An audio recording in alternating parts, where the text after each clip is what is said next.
نماز تراویح کیا ہے؟ نبی کریم صلی اللہ تعالی علیہ وسلم کی بہت پیاری سنت ہے تراویح کی نماز۔ تراویح کی نماز رمضان المبارک کا چاند دیکھ کے شروع ہوتی ہے اور عید کی چاند رات یعنی جب ہم عید کا چاند دیکھتے ہیں اس وقت یہ نماز نہیں پڑھی جاتی، یعنی اس وقت اس کا اختتام ہوتا ہے۔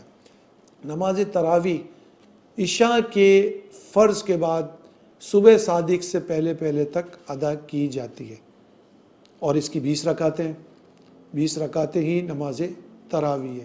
نماز تراویح میں ایک بار پورا قرآن پڑھنا سنت ہے، نبی کریم صلی اللہ تعالی وسلم کی سنت ہے کہ آپ رمضان المبارک میں پورا قرآن کریم پڑھا کرتے تھے۔ تراویح میں قرآن کریم ختم کرنا سنت ہے۔ ہمارے یہاں پر بھی جو مساجد میں قرآن کریم کا ختم ہوتا ہے تو کئی جگہوں پہ 27ویں شب کو ختم ہوتا ہے، کئی جگہوں پہ 10 دن میں کا ہوتا ہے، کئی جگہوں پہ 3 دن میں بھی قرآن کریم کا ختم ہوتا ہے۔ بہت اچھی بات ہے جو لوگ اس نیت کے ساتھ 3 روزہ یا 10 روزہ یا 15 روزہ نماز تراویح میں شرکت کرتے ہیں کہ انہیں پورا قرآن ختم کرنے کی فضیلت ملے گی، تو یقیناً ان کو فضیلت ملے گی اور اس کے ثواب کے بھی حقدار ہوں گے۔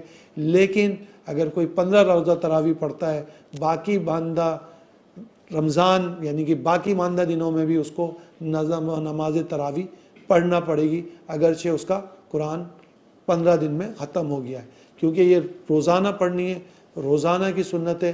عشاء کی نماز کے بعد آپ نے نماز تراویح پڑھنی ہے اور اس کی 20 رکعتیں